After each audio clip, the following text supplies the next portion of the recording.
When you talk about Shiva, there is no parentage, there is no place of birth.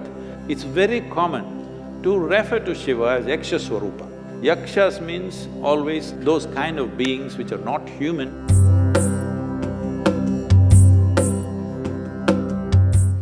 Favorite director, Christopher Nolan, made this film, Interstellar, which is one of my favorite films, where they are constantly referring to certain beings as they. They are communicating, they are talking to us, they are doing this, but they never really clarified who they were. Like, were they aliens, were they gods, who they were? And Sadhguru, like this, I think I felt it in, like when any creative idea comes to me, it has absolutely no intellectual grounds where I can go back and track it down. It's literally like a mail dropped in my head. It seems like it's from an outside space. This is not a confession. I know it's a confession, but Sadhguru, is it that we are being operated by an external, sort of outside beings? Is it that? Well, people who have no faith in human intelligence are looking up that intelligence will come from somewhere else. What we need to understand is, see, there are certain things which are very significant things in this country which unfortunately this present generation has completely forgotten or very few people are reminded, and the rest of the world, some places they recognize, rest of the places it's not there. What the thing is just this, here we consider things like this. For example, in yoga, we call your spine the center of the universe, we call it Merudanda. That means it's the axis of the universe. What is a universe? Please understand this. Today scientists are admitting it is an endless universe. Forever we've been saying it's an ever-expanding universe. So we said your spine is the axis of the universe. That sounds ridiculous. Even without putting any load, most people's backs are hurting badly. They can't even walk or run or do anything. If this becomes the axis of the universe, what will happen?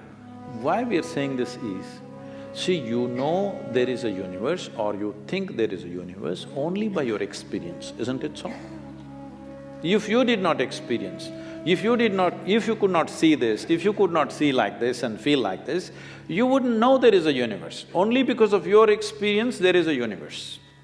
And the center where your experience is being transmitted is through your spine. If you cut a few wires in your spine, you will have no experience even of the body, forget about the universe.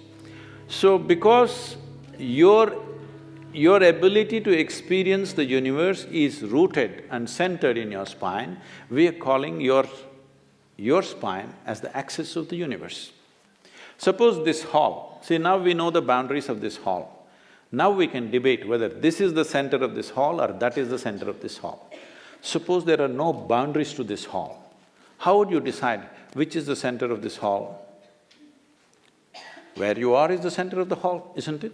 From this basis, we developed a whole possibility for a human being, how not just to believe these things, but to make it into a living experience. It is from this the word yoga came, that the inclusiveness happens not because I tell you, oh, I love you, you love me and all this stuff. Inclusiveness happens simply because you obliterate the boundaries of your individuality. Not because I love you, you love me, I hug you, you hug me, so because we are inclusive, no. All that will last for some time. Tomorrow if they do something that you don't like, it'll be finished. But you obliterate the boundaries of your individual nature, including your body, that you know how to sit here without being identified with the boundaries of who you are. Your physical structure, your mental structure, your emotional structure has a boundary. It may be large or small. No, I'm not talking about the body being large. It may be large or small, but it has a boundary. But there are dimensions which have no boundary. What doesn't have a boundary is non-physical in nature.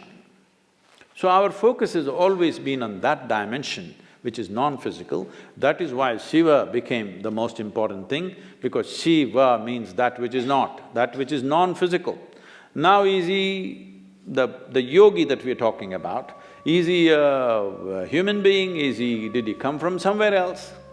See, there are things, as you said, there is no parentage. When you talk about Shiva, there is no parentage, there is no place of birth, nobody saw him as a young boy to grow up. All the time when we saw him, he was about the same age. And We don't know where he died, such a significant human being even in those times, if he died somewhere, they should have built a temple, they should have built some kind of a monument for him.